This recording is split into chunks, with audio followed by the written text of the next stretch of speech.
Welcome back, guys, to another episode of Survivor Worldwide. Today, we are covering Survivor Island of Secrets, episodes 14 and 15. Riley, I saw you yesterday. We spoke about Survivor Immunity Island. We did a very exciting cast assessment, and we've had some interactions with the cast, sharing it already on their stories on Instagram, and quite a few of them are interacting with that. So I think it's created a little bit of buzz around that, but we are going to have to reel it back in, even though we're so excited about this new season, and we're going to talk about the next two episodes, which I do feel like we have some really good talking points, some really good strategy happening in these two episodes. So I'm excited for what's ahead in this episode for us. Yeah, lots of moving parts to dissect, and especially around the relationship between Jack, Rob, and Mike. We're also starting to see some other characters like Steffi starting to make plans. So it's going to be really interesting just to dive into the final seven and their different paths to the end at this point. Lots of new advantages, lots of fun reward challenges, and also lots of fun scheming, and also some not so fun moments with Jack at the beginning of episode 14 as well. Yeah, so let's get into those not so fun moments here early on and get it out of the way. So I remember when I watched this season the first time, Riley, I was really taken aback by how people reacted to Jack's immunity play here, or non-immunity play, I should say. Clearly as a Survivor super fan, or I don't know if I am a super fan or not. I guess that is up in the air, because I think that I might have to prove that against Rhaenyra in a trivia competition at some stage. But I think that at the end of the day, if you look at this, Jack made the right decision here. Didn't play as idol, held onto it, and Steffi made what she calls the biggest rookie mistake in the history of the game. She didn't play or place her vote on Jack to send him home. So because she didn't send Jack home in this case, she is really upset at this point, and she feels like she's been made a fool here, and she goes pretty hard at Jack here. So obviously tensions are running high. Jack's tensions is probably at an all-time high as well, because he's got Steffi coming at him. He's got the whole tribe there. Rob does say, and I will give Rob credit here, Rob does say, good move, well played. Nicole also in the background says, well played. He wants to shake his hand. But Jack goes ahead and says, like, listen, guys, if you guys don't change your plan coming into this next round, you're going to place 7 votes on me. I am going to play my idol, and I'm going to send the biggest mother effer home. And they take exceptional sort of issues with the fact that he said mother effer here. What was your feelings on this discussion and what happened here on the island? Yeah, when I first watched it, when it first aired, I was a little bit taken aback.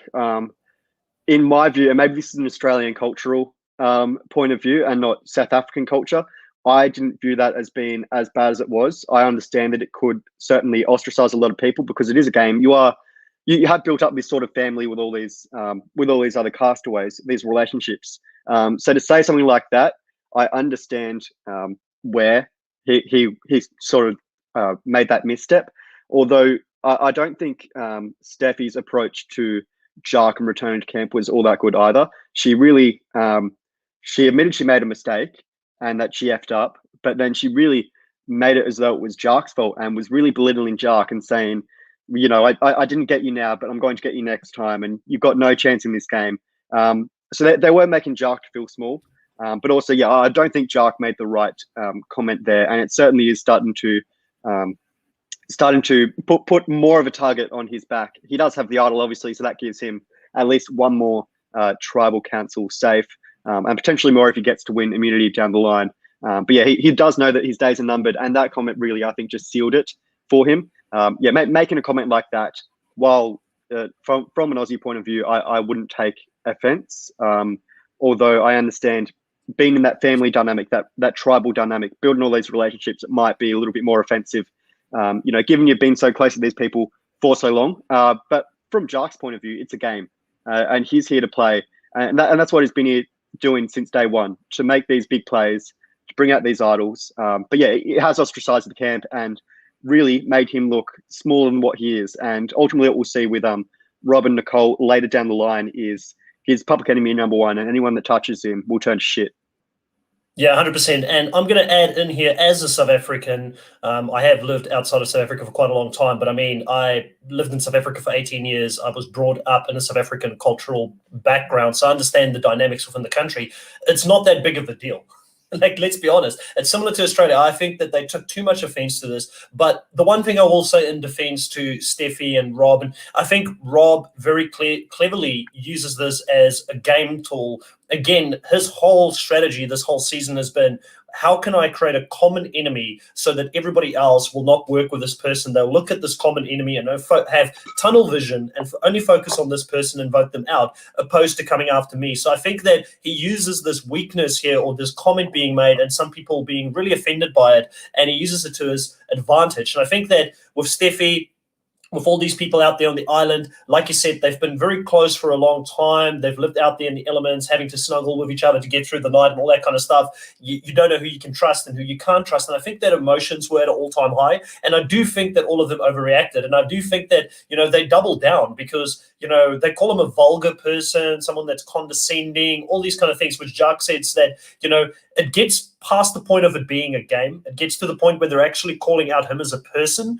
which he finds really difficult. And he says, I'm not this person that they're calling me outside of the game. And I think that in Jacques' mind, as someone that has, been in the show for quite a long time, he was probably fearful that this was going to affect his life outside of the game and that he might not get edited in a way where it would be very good for him. But, overall, it's a game, yes, he's maybe used the wrong word. It maybe came across a little bit aggressively, but I do feel like it was an overreaction. Do I hate all of the people here in the game for it? No. Like, listen, we only see a very small period of what happened on the island. I mean, I've seen worse on shows like Big Brother US where they really bully people, bring out people's PTSD and things like that if they were out there in the army fighting a war and things like some really horrible stuff. So I don't think it was the greatest of moments here for them, but I think that this probably cemented Jacques as a fan favorite at the end of the season when they had to go and vote, and he was one of the three most popular players that played this season because people probably really got behind Jacques, the public and the viewers watching the show.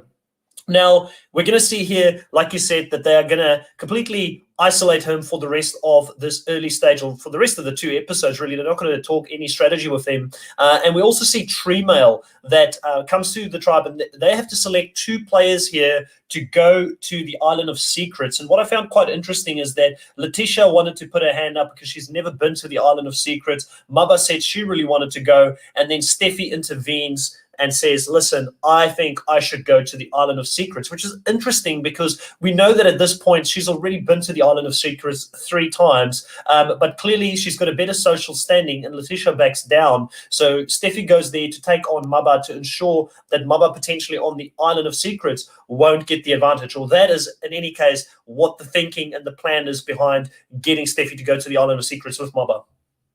Yeah, one more thing you didn't touch on with Jacques is Mike has also revealed to the rest of the tribe that he has the reward steal, which is obviously, putting more of a target on Jacques' back and also showing that Mike is, isn't holding anything back from them. Also telling the tribe. But yeah, I do find it interesting, particularly from the start of the episode. Steffi has really come across as very aggressive, and she was very controlling in that, saying she needs to go to the Island of Secrets because she hasn't had as much nutrition since the merge. Which to me, I mean, obviously the fair play is to have Letitia and Mamba go to the Island of Secrets, given they haven't been yet. But obviously, I mean, Steffi doesn't want Mamba and Letitia, one of those guys, having immunity, because then it obviously takes a target off the board, as we'll see later in the episode with who the target is, the plan B after Jacques. So yeah, it is an interesting decision from Letitia, really, and Mamba to step back and say, okay, Steffi, you can go to the Island of Secrets, because in my mind, I'd be saying, well, I haven't been, you've been already. Why can't I go? Why do you have to go just because you haven't had nutrition? I haven't had nutrition either at this point in the game. And it's only fair in my mind that everyone gets to go to the Island of Secrets. But yeah, we do see that Mamba and Steffi both go to the Island of Secrets there. And meanwhile, before they go to camp with Steffi, obviously rallying to send herself to Island of Secrets, we see this final 3 deal forged between Joral, Rob, and Steffi. So we're really starting to see that Joral is really being brought into the fold. As we've seen many times over the last couple of episodes, he has this really strong relationship with Rob at this point. And Mike, in the meantime, also approaching Joral and saying that we need to get rid of Rob at this point. And Joral recognizes that that is a good move to make, and that Rob is definitely the biggest threat. But it's a question for Joral, particularly having just formed that final 3 with Rob and Steffi. as to where his loyalty really stands. Does he want to make a big move? And knowing that if it fails, his trust with Rob has been completely eroded, or does he want to remain loyal to Rob and ride to the end with him? So yeah, it's tempting for him, but obviously something that he realizes mightn't be the best of moves, because ultimately he has this trust that's been forged in fire with Rob at this point, and they really have formed this unbreakable bond strategically and socially. They're really buddied up, these two, this dynamic duo going all the way to the end of this point. Yeah, and I just wanted to touch on it. It's really funny that on the Island of Secrets, the one thing here, the one superpower that Maba has in this game just so happens to be noughts and crosses. You know, like, I mean, if she could have chosen any battle or anything to go up against Steffi, because, you know, when her and Steffi went to the Island of Secrets, I think everybody thought, yeah, Steffi's going to beat Maba. And Maba pulls out a win there with the noughts and crosses game, which is quite funny. And obviously she gets the clue to the hidden immunity idol that is hidden at Tribal Council underneath the voting urn. So for anybody that watches this, the few people that are actually watching this recap or this rewatch, that is why a lot of players in Winners at War, and specifically Adam, kept looking underneath the voting urn when he was voting, because clearly some of them were watching Survivor South Africa and knew that that was a thing. Now, you mentioned quite rightfully here, Mike is starting to say that, you know, he looks at Survivor as being a long round, like he's got a sniper rifle with a limited amount of bullets in his gun. And you need to choose when you shoot your bullets and when you're going to come out and make your move. Mike, quite rightfully here, knows that if Rob survives too deep into the game, he's going to win it, because he's got an advantage, he's got a hidden immunity idol, he's got all of the social capital. At some stage, they're going to have to make that move. But what is quite interesting to me throughout this episode is that it is pretty clear that Mike is a really big, he thinks he's really in with Doral and with Nicole, because he speaks to Letitia on the beach openly, you know, about strategy and things like that in front of Nicole. He's got Nicole in all these interesting conversations, and we don't see Nicole running back to Rob, but you best believe that anything that he's saying to Nicole is going back to Rob as well. And Doral, at any opportunity that he gets, he's running back to Rob to tell him exactly what's going on. So Rob is well aware that Mike is coming for him. He sees the potential of Mike coming at him.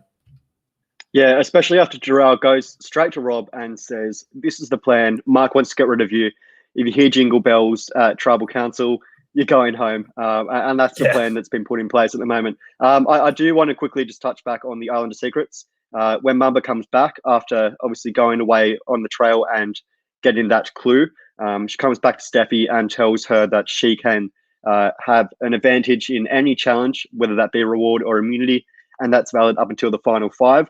So a smart move by Mamba here to say that that she has this advantage that she can use in a challenge, when obviously we know she has an idle clue to the voting urn at Tribal Council. And obviously when Steffi comes back to camp, she makes sure that Rob knows that Mamba does have this this advantage, and that's going to put a target on her back. So she's one that's going to get eliminated potentially sooner in the game. But a good move by Mamba to say that she has a challenge advantage and not an idle clue.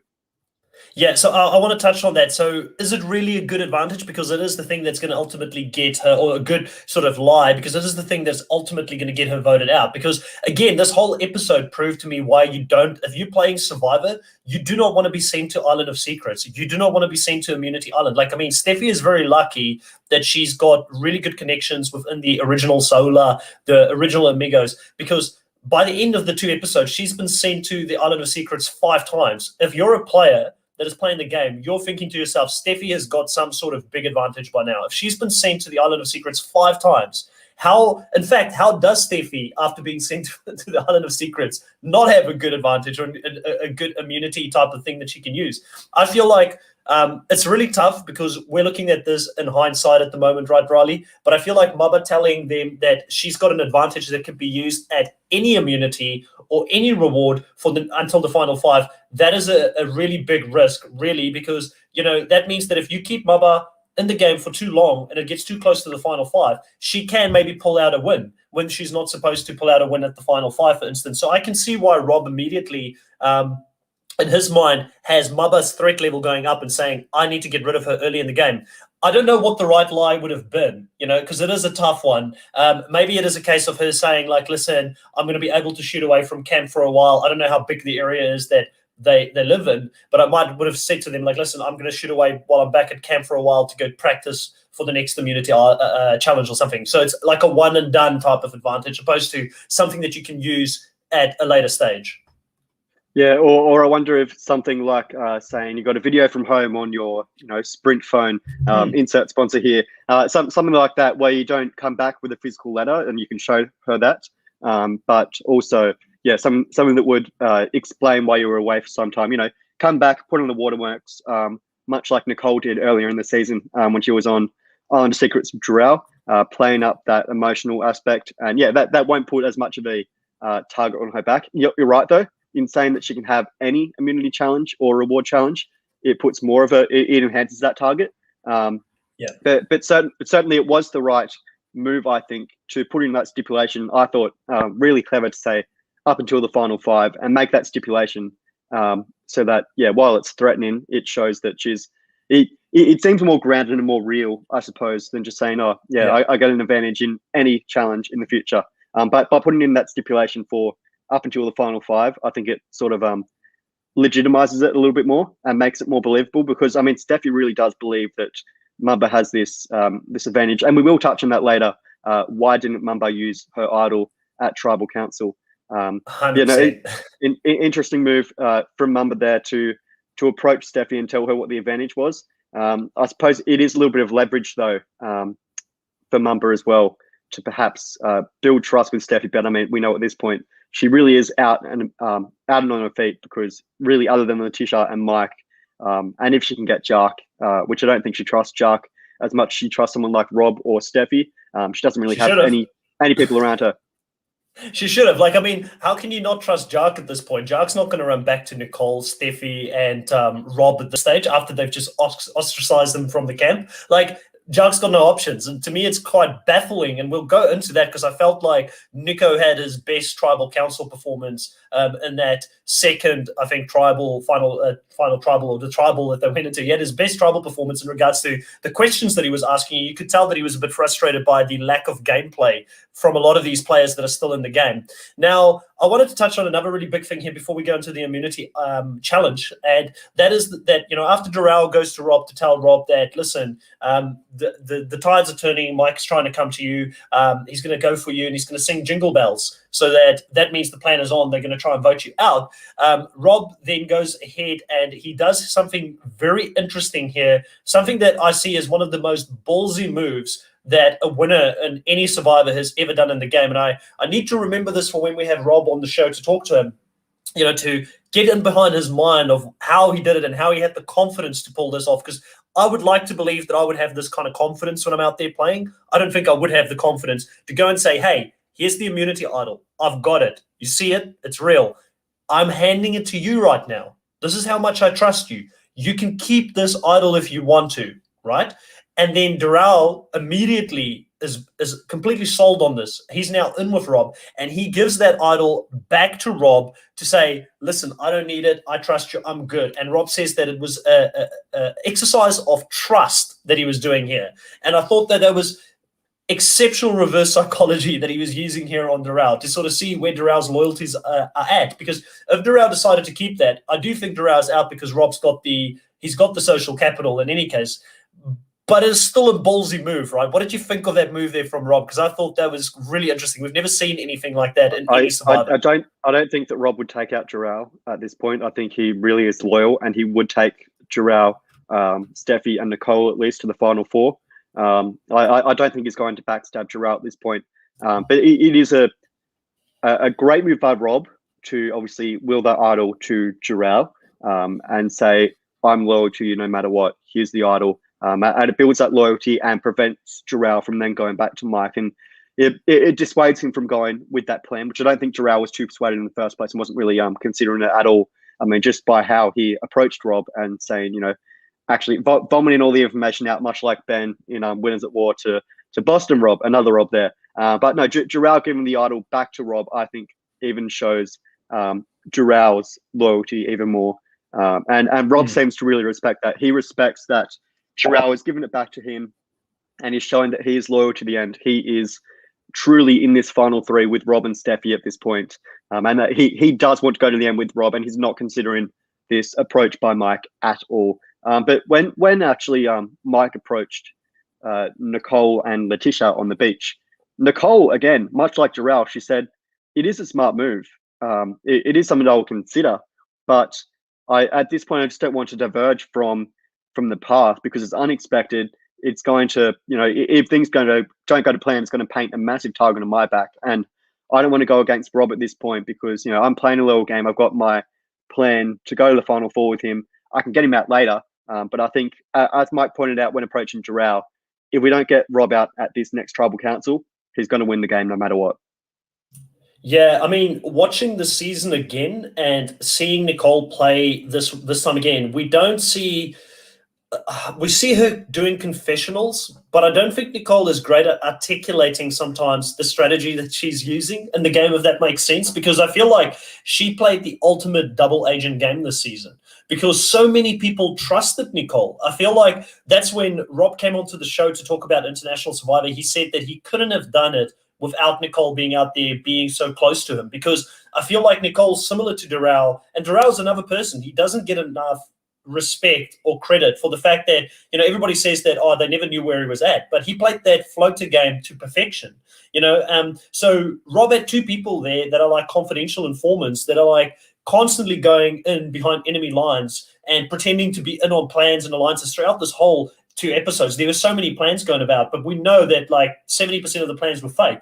And Darrell and Nicole were in all of those fake plans all the time. So it's a really impressive gameplay by them here, but I can also see how that would have pissed off a lot of people in the jury who got burnt by these two players who just didn't go with them when they had all these plans coming to them, because they would have felt like that at that point, Darrell and Nicole could have changed the game. But it wasn't the right move for Darrell and Nicole, because Darrell and Nicole still ends up getting to the final playing the way that they're playing. So people sometimes get angry and they're like, no, you're not playing the game. No, I am playing the game. I'm just not playing the game for you. I'm playing the game for myself. I'm playing the game that makes sense for me. And maybe they weren't good at articulating that at the end when they had to make their case. Not so much Nicole, because she does end up getting a lot more votes than what I thought. And we'll definitely go into the jury reactions later on as well in the tribal.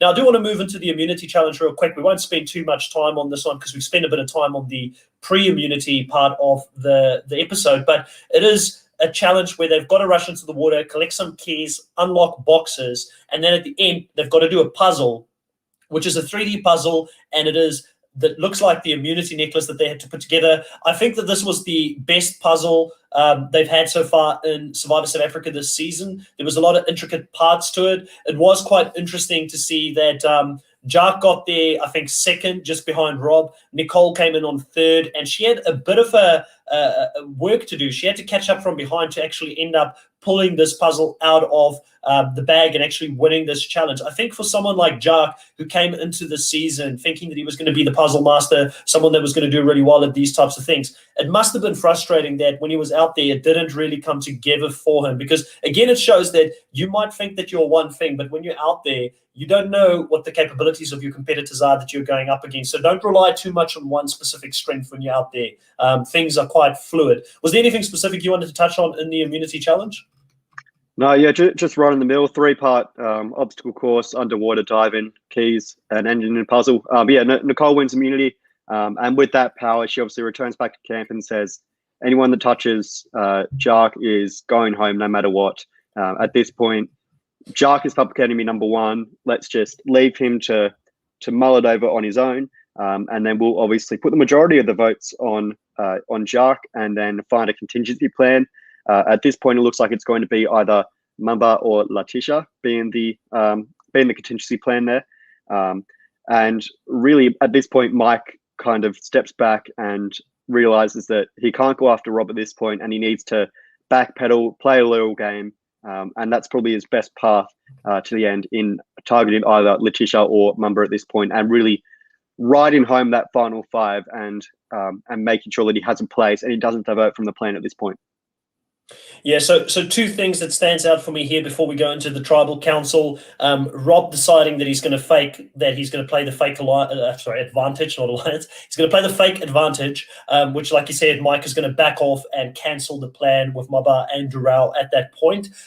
Really good play here by Rob to say that he's going to do that. He obviously gives Mike half a name here, or gives him half of the two people. He's going to go Maba as one of the people. He's going to see who the vote is, and then he's going to decide at the tribal who the other person is, and obviously Mike gets scared because of that. The second part I wanted to touch on here is that, similar to how Dural has got that 4-person alliance with the Nicole and Steffi and Rob going into the final 4, we also see Letitia, Nicole, Steffi, and Rob create the same alliance here. So it clearly tells you that Rob, Steffi, and Nicole are the real people in power here, and they have the option to choose who they want to go with between Letitia and Dural at the end. I don't know if they actually even know at this stage who they really want to work with going into the end. I think Rob would prefer to have Dural there, but I think the ladies would prefer to have Letitia there. And we also see a little bit of Letitia here talking to the rest of the girls, saying that she would love to create some sort of a women final 3 so that it's an all-women final 3. And Nicole is saying that she needs to be careful. She's treading on some treacherous water here, trying to turn against the alliance. So they're very tribe sort of groupthink mentality in this season. There's a real big groupthink one tribe approach. And this is going to even sort of roll into the tribal council when Nicole talks about the fact that she needed to win the immunity for the tribe. And you could see that Jeffrey nearly falls off his seat in a response there to that, because he is clearly in both of these episodes super annoyed with anything that Nicole is saying at these tribal councils. And when I saw that, I didn't pick up the first time I watched it that it was mainly Jeffrey that was responding to her that negatively. There's a few other people as well, but he's the one that's really got an issue with her here. I thought that she was going to get trampled in the final tribal council when she gets there. I thought that was what the edit was going to show us with this. The last thing I wanted to touch on here is while Letitia, Nicole, Steffi, and Rob talks at the well, Rob also lets them know that Mike is wanting to go for Letitia as the second option. So this explains why Letitia is going to have a go at Mike in the second episode of the tribal, because I don't think Letitia forgets. And she clearly is not very happy with Mike after the fact that she knows that Mike has now turned on her as well. Is there anything else you wanted to touch on here prior to we going into the tribal council? Because I feel like those are like the main discussion points here. Yeah, no, we're going to tribal council, and as you mentioned there, Nicole obviously saying that she won immunity for the tribe, and then Jacques gets up knowing that he is really public enemy number 1. He has no other option now but to play his immunity idol. He gets up before the votes are even before votes are even made, makes a big song and dance, says he's voting for Rob. Anyone that wants to vote along with him can do so, and they can get out the biggest player in this game, really putting that target back on Rob at the moment, and obviously ensuring that Jacques is safe for another tribal council, and that he has plans here. We will see though later when the votes shake out, there are contingency plans in place that some people, specifically Mike and Mamba, aren't exactly aware of.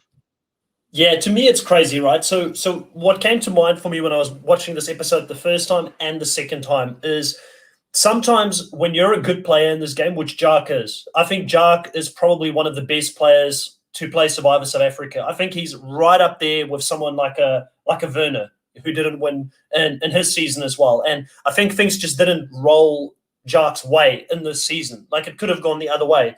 But if you're a good player like Jacques, you expect other people to also play good. You expect other people to think about the game at the same level that you're thinking about the game, And another really great example of that is when Russell Hans came back to play Survivor Australia.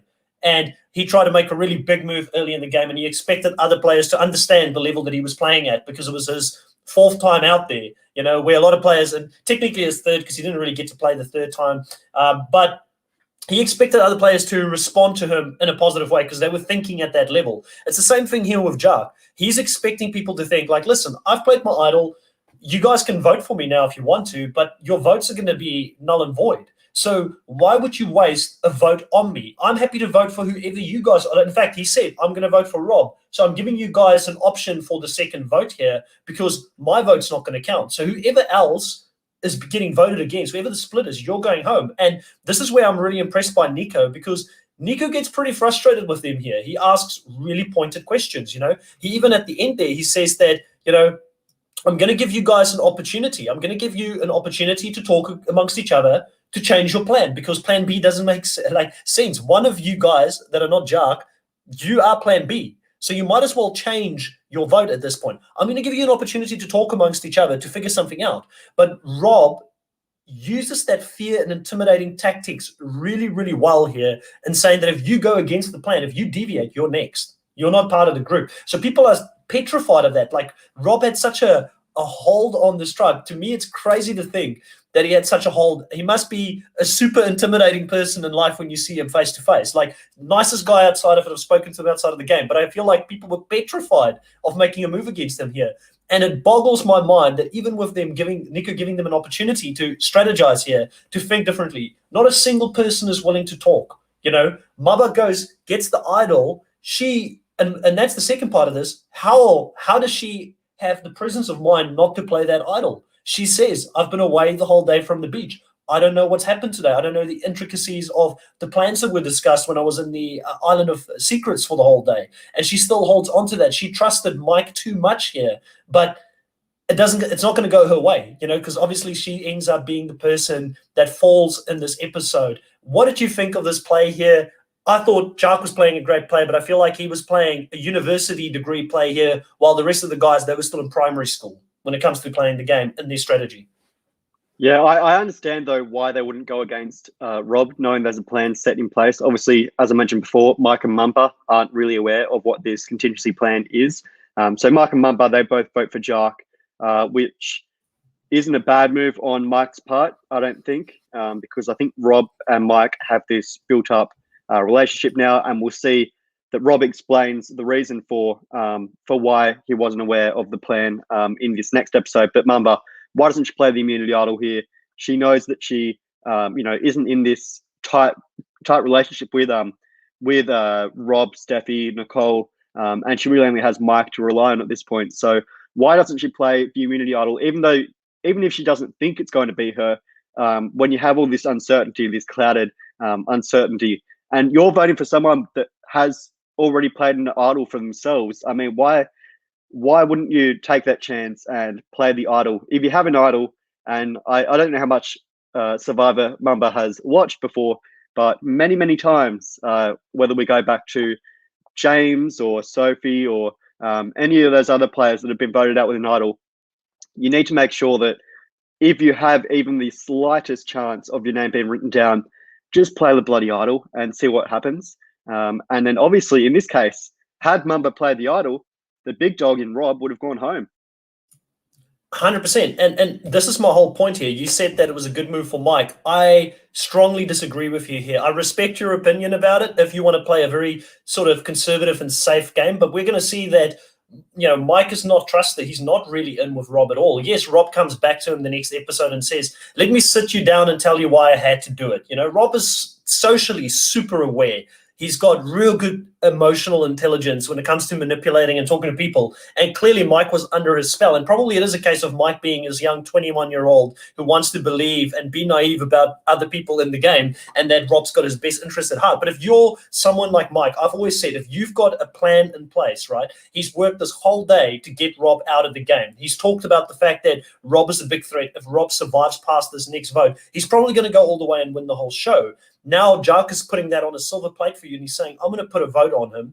You might as well try and change something up at that point. I know that, yes, it puts his spot in danger. He might go home next. But Mike, having already sort of halfway committed to pulling a move here, he's halfway committed to pulling this move in any case. The chances are very high that he's going to get caught out. He also says prior to the tribal council that Doral could tell on me. Doral could be the one that goes to Rob. So he's aware of this. So I feel like he's running a really big risk. And him losing Maba in this spot, horrible for his game, because Maba was his closest ally in reality, the person that probably would have worked with him. I do understand why it doesn't work out. I just feel like if I was in that situation personally, I would make the play. I feel like when you play Survivor, play it like it's your only time you're ever going to play it. Like Survivor South Africa has never had an all-star season.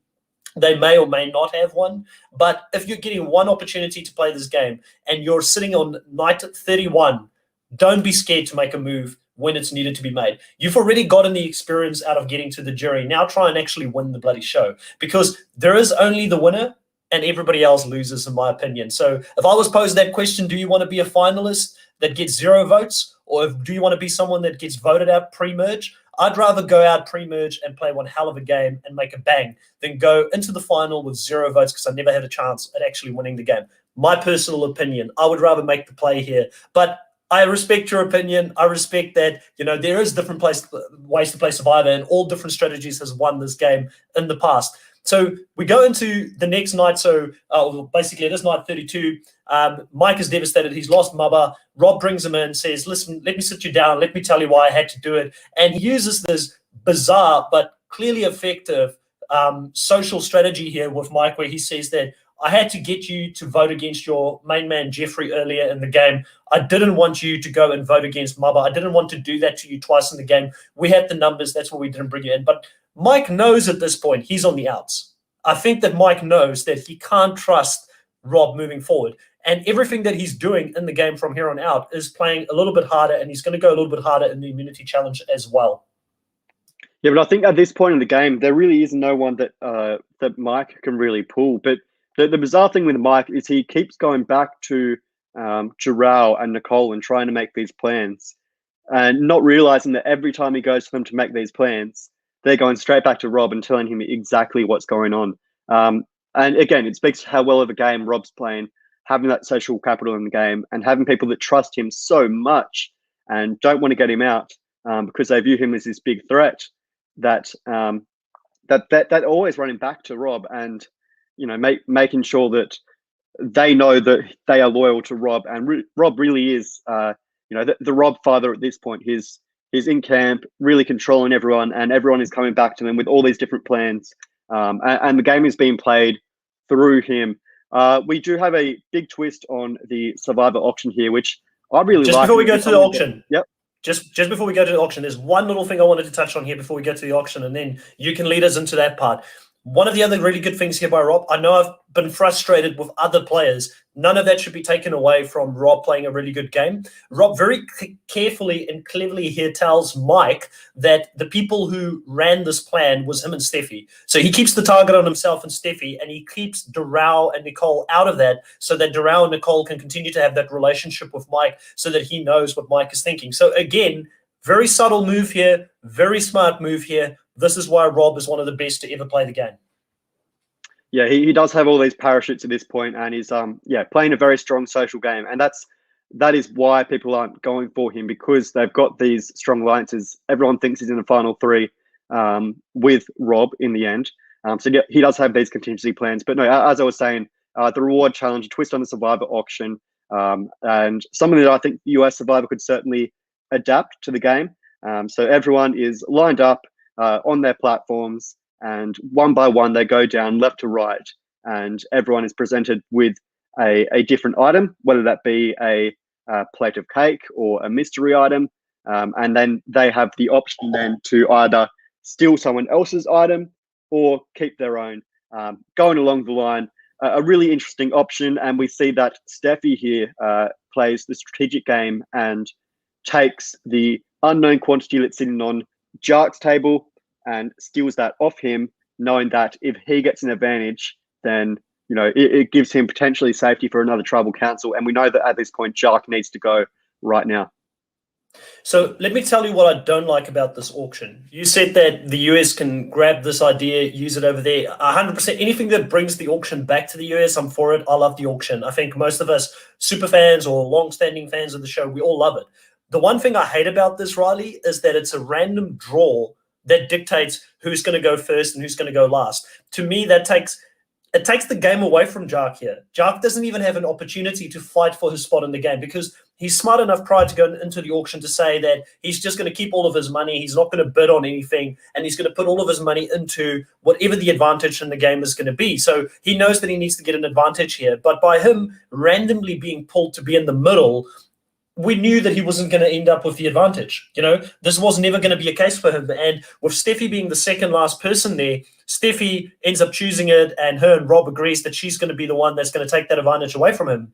I think that that's a bit of a flaw for me. What I would like to see, if the producers do this in the future again, is get them to do some sort of a competition, even if it's like a little trivia, asking questions about your tribe mates. Just do something prior to that, and depending on where you finish within that knockout game, your order is determined by that. I like the fact of the order. I just want there to be a game mechanic that puts it in your control where you're going to be in the order when you're doing this auction challenge, so that at the end of the day, it's not up to luck. It is actually you having played towards that and having an opportunity to actually go for something good in the challenge. Now, I don't want to touch on it. There was a couple of really cool stuff there. Outside of the Island of Secrets, what would you have liked to have had on these rewards? Was there anything that sort of shouted out to you, Riley, on the beach that you would have liked to have had as the reward there? I would have stayed away from the cake. That's way too much sugar, I think, if you haven't had that for so long. Eating one massive cake like that just wouldn't be good. Chocolate cake, I love it, but I couldn't eat a massive cake like that. I even look at Sari in Micronesia. How can she eat all that and just devour that? I would like to see a steak, a nice roast lamb, something like that. I think at this point, so you would have liked the biltong and the beer.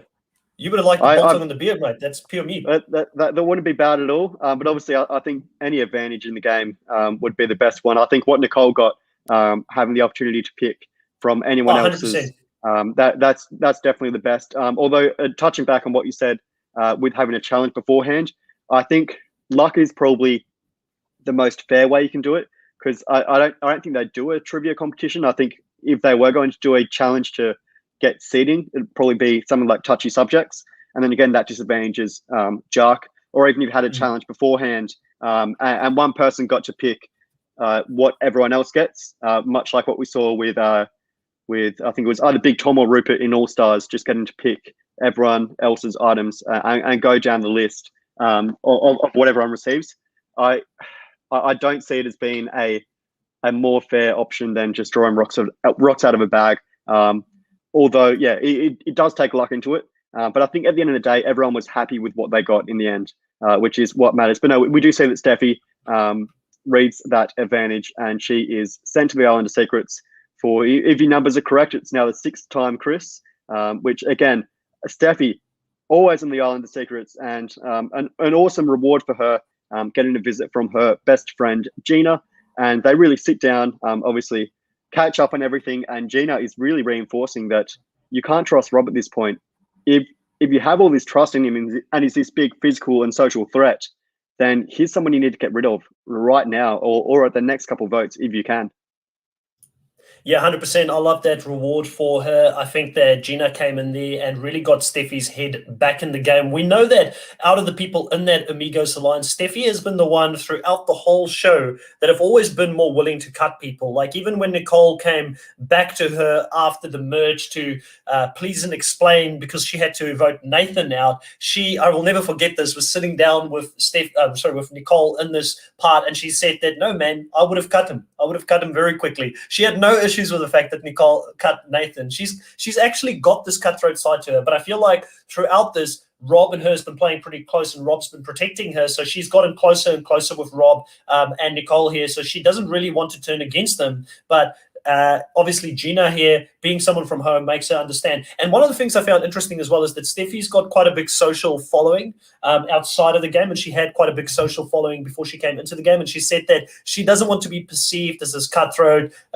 conniving person outside of the game afterwards. So clearly she was also thinking about her social platform, which is one of the things that, I think has changed in recent times when people play Survivor a lot, compared to back in the day. Like, nobody really cared about social because it wasn't there. But now it is a big issue, and it does play a factor into how people play the game when they go out there. So I feel like if you're someone with a smaller social media platform, you're someone that don't rely on social media being some form of an income for you as a person, you actually can play the game a lot more freely, and you don't have those shackles on you when you play the game. Yeah, touching back on that though, I mean, Steffi obviously being married to Clint Brink, one of the biggest actors in South Africa, she does have that that sort of celebrity status already. Whether that be, whether that even be, D or E list, she does have some sort of reputation to uphold. But yeah, you're right.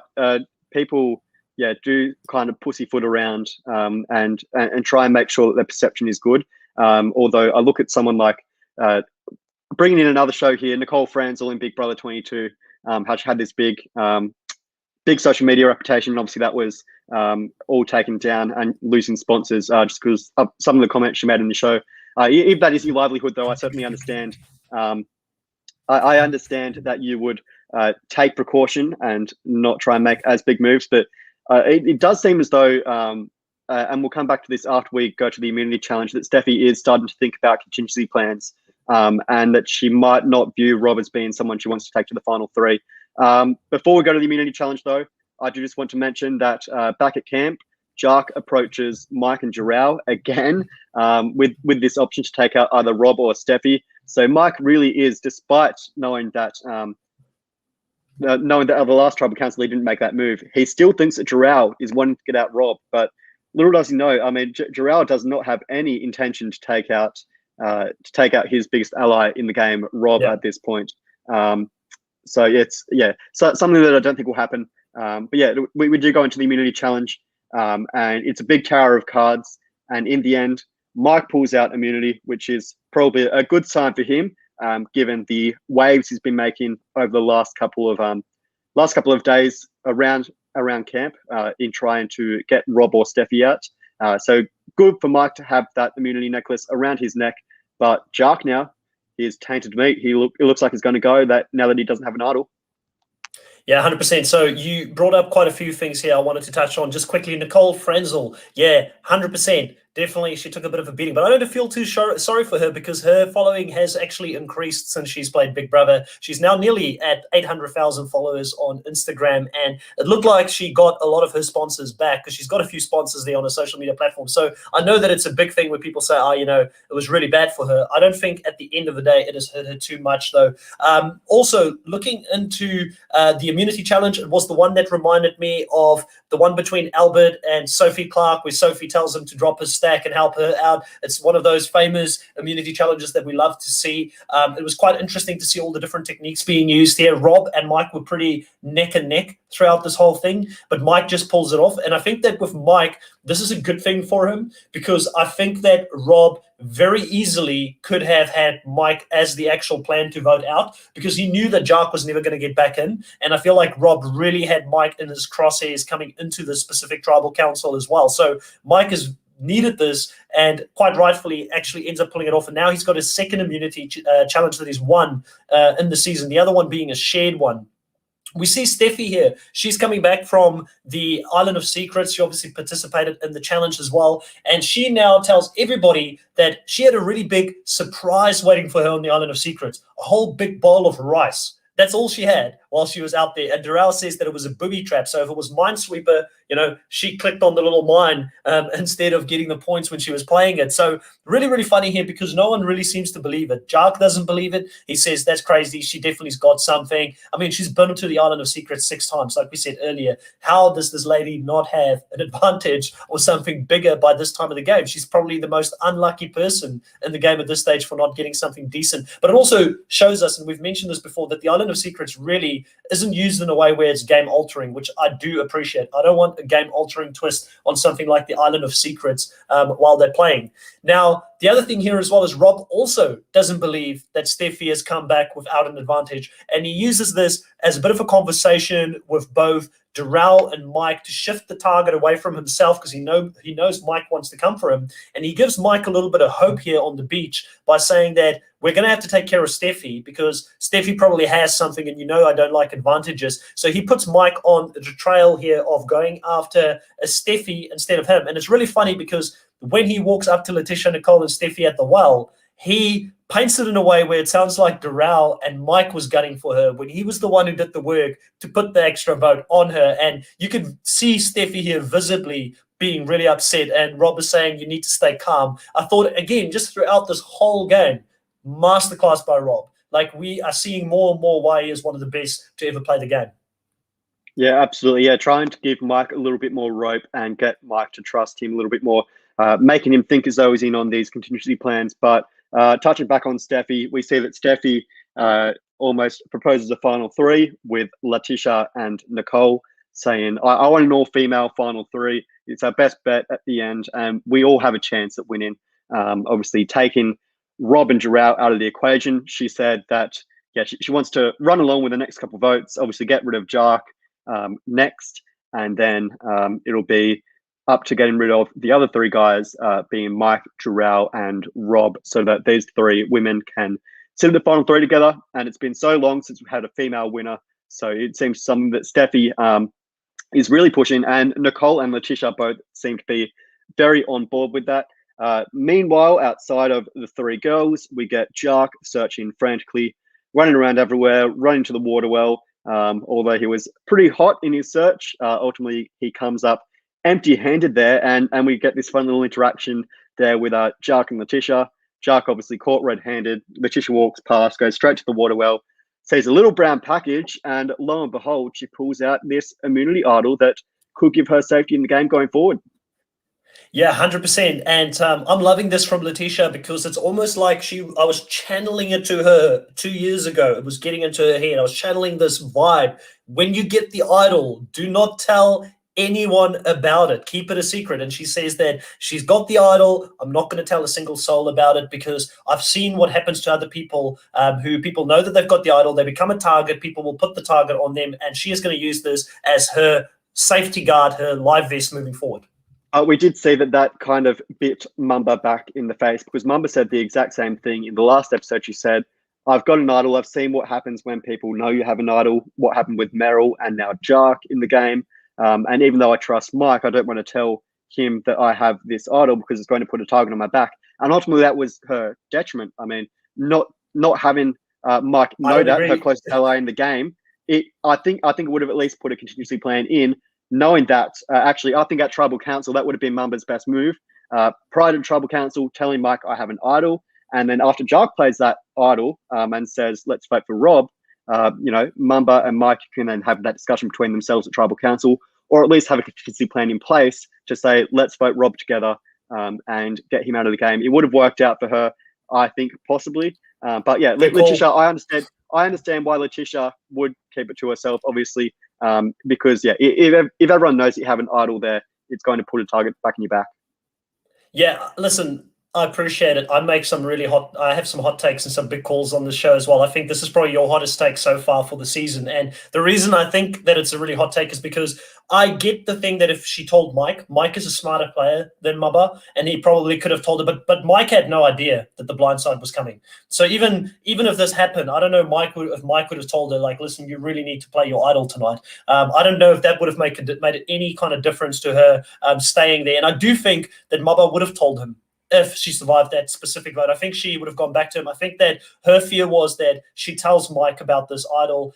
Someone else potentially could find out that it's hidden in the urn. She's not the first person to walk up to it, and someone else gets the idol. So I get why she was playing it a little bit close to her chest. I feel like it's we're focusing too much on the actual result here and penalizing Mamba for not telling him. I think that in most cases, the player is not to let your alliance person know that you've got an idol, unless, like I've said a few times on here, you're at the bottom, you're desperately seeking to get allies on your side, and you need to use it as a bargaining tool to get people to come to you. I can see how that is valuable. But in Mamba's case, I think she's been on that railway, tied to the railway for so long, and the train is so close to her there that I feel like there's very little that she could have done to really prevent herself from going home in that spot, except for play the idol, which is clearly what she didn't do. But the other really big thing here, I guess, is that we go into the Tribal Council. And again, I think it's a pretty cut and dry case here that Jark is going to be the person that everybody's going to vote for. He says that it's a 97% chance. He's done the calculations that he's going to go home. And we did see Jark earlier in the day sitting in the beach with Darrell and Mike and saying that he would vote any way that they want to vote here. He's a free agent. He'll give them the vote. But he says to Nico that, his inbox is empty. No one's come to him throughout the day. Nobody is seeing him as valuable enough to actually bring them in on the plan to be able to vote someone else out. Nico is sort of talking about the different scenarios here and asking a lot about, what is the plan here? Like, when Jark is out, who's going to be next from the chopping block? Now is the time to make a move. And again, you can see that Nico is really desperately asking questions here in a way where he's trying to get people to actually understand that there's a bigger picture at play here, and only one person can win this game at the end, even though they keep talking about a tribe approach. And Rob continues to say that, listen, there's one person He's been the target for the last three tribal councils now. We haven't been able to get him out. Let's vote him out tonight so that he doesn't stay. And the really funny bit for me in this tribal is when Letitia has a bit of a clap to Mike there, when Nico says that this is the last night that you guys will be more in the game than on the jury. And Letitia says to Mike, you didn't do numbers on that one, did you? And Nico asks, what is that about? And she says, well, he does the numbers on everything, but he didn't do the numbers here. And Nico goes and defends Mike and says, well, maybe he did. That's why he's got the immunity idol tonight. And I thought it was really funny. But the really big thing, you could say, oh, Letitia's being a bit nasty to him here. But I think what's happened here is that in the back of her head, she knows that Mike wanted to vote her out in the previous tribal council, and she is still frustrated at him and probably lashing out on him a little bit here in the tribal.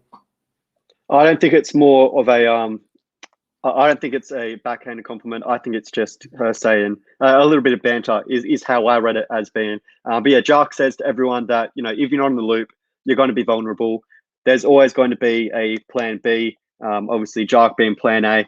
I do like touching back on what Rob did earlier, pre-tribal council, bringing in Mike and Jarrell and saying, Steffi should be the next one to go after Jark. That's a contingency plan. But Rob doesn't actually put his name to that plan. He makes sure that Mike and Jarrell vote for Steffi just in case anything happens. But that he doesn't attach his name to it, because if he attaches his name to it and things go belly up, then that's something that could eventually bite back against him and Steffi, someone being very aggressive. And looking at how Steffi lashed out against Jark a couple episodes ago, that could be something that could be pinned back against him. But yeah, Jark, ultimately, his time in the game is up. Unfortunately, no more idols. Now that we know that Letitia has that idol there, he can't do anything else at this point. And although we do get 3 votes against Steffi there, with Mike, Jarrell, and Jark all voting for her, ultimately Jark in the end going home in a 4-3 vote. And what a fun ride for Jark, the underdog. He really did battle. I do look back at the biggest flaw in his game, and I don't understand it all that well, was him playing the idol for Ting Ting way back in episode 3. I thought that was a major misstep for him. But at this point in the merge, losing basically everyone in the game and being this big social and strategic threat, there really wasn't any other way for him to get out of the hole he dug, other than playing a Rick Devens or a Ben Driebergen or a Mike Holloway type game and just idling your way to the end, which unfortunately it doesn't work out that way, and he couldn't get there in the end. Yeah, I mean, for me, when I look at Jark's game, I know people are going to crucify him on the Ting Ting vote. I know a lot of people are going to say this is where he lost the game. I think it's too early in the game to lose the game right there. I think he got deep enough into the game that he could have worked his way back up in the game. My personal opinion of where I think he lost the game, and again, listen, what do I know? I wasn't on the island, but what I think happened is that he needed to jump away from the Rob alliance a lot earlier. I think that when Sipe got sniped, that should have been a clear sign that he can't work with Nicole, Steffi, and who's Rob moving forward. He should have tried. And then again, there was a lot of people. Rob had such a big control over everyone that he just didn't have the numbers. So in a perfect world, he would have been able to pull the numbers to go with Dante and some of the people that were underdogs here to go against that alliance. Because I feel like he said, even in this episode, that he thought he was riding with an alliance who was never really there to have his back for the long term. But I feel like the moment that Sipe got voted out in the game was the moment that Jark lost the game, because Sipe was the one person who wanted to work with him until the end, and I think that she would have stuck with him. The other part of this as well is I don't understand what happened with Darrell, Sipe, and Jark, because I felt like that Misfits Alliance was such a good group, and if they could have stuck together, then maybe they could have gone further. But clearly, somewhere down the line, Sipe and Jark lost Darrell's loyalty in the game, and I think that that's another thing that really affected his game here in the long run. Now, Jark is someone that I think personally, Riley, and I think we've said it a few times here, if he was to get another opportunity to play the game, I think he could be quite lethal. I think he's one of the few players in this season that would easily translate over to an Australian or US Survivor season. I think he could do really well in the US, actually. He plays, to me, very close to like an Adam Klein type of game. I really enjoy seeing that scramble, I'm always in trouble type of game. And I would love to see him back. So I hope that we do see a Survivor South Africa All-Stars, and I do hope that we've got some really big players in Immunity Island. Apparently, the producers have been teasing that it's going to be a super frenetic, strategic type of season. So hopefully we get some other really big players, so he doesn't come back in an all-star season as the biggest strategic threat or the biggest threat to get idols and things like that. I hope we get some big other players here, so he's got a better shot at actually doing this. And we will have Jark on the show in the near future. I believe, Riley, you're confirmed to do that interview with me, so that's going to be exciting. So let's have the questions ready for him. He promised to bring his A game to that interview, and I'm looking forward to having him on the show. Riley, any final thoughts there from your end? Also, just wanted to touch on the fact that Steffi had tears coming out of her at the end of it. She was that upset she started crying when she got votes coming in. So we know it's going to be a fiery episode for the next one that we're doing. Absolutely, yeah. Steffi definitely having her name written down, that's going to put a major fire in her belly. And as I said, though, Rob made the right decision in not writing her name down and getting Mike and Jarrell to stay. So instead, touching back on Jark, yeah, absolutely. I think he's the number one candidate, other than maybe Vanna from Survivor South Africa, Philippines, to come back at this point. He's someone that, yeah, a massive fan on the show. I don't see, unless things go, unless it's a very strategic season in Immunity Island that shifts the way that South African Survivor is played, I don't think Jark would have a chance at winning in a South African All-Star season, unfortunately. I just think at this point it still favours guys like a Dante or a Corbus or a Rob Bentele or a Jarrell, as opposed to someone like a Vanna or a Jark. But I think, yeah, International Survivor All-Stars, if that ever happens, Jark, as I said, he's got to be on that season. Jark, Rob Bentele, even someone like Steffi, and obviously Vanna and some of the others from Philippines.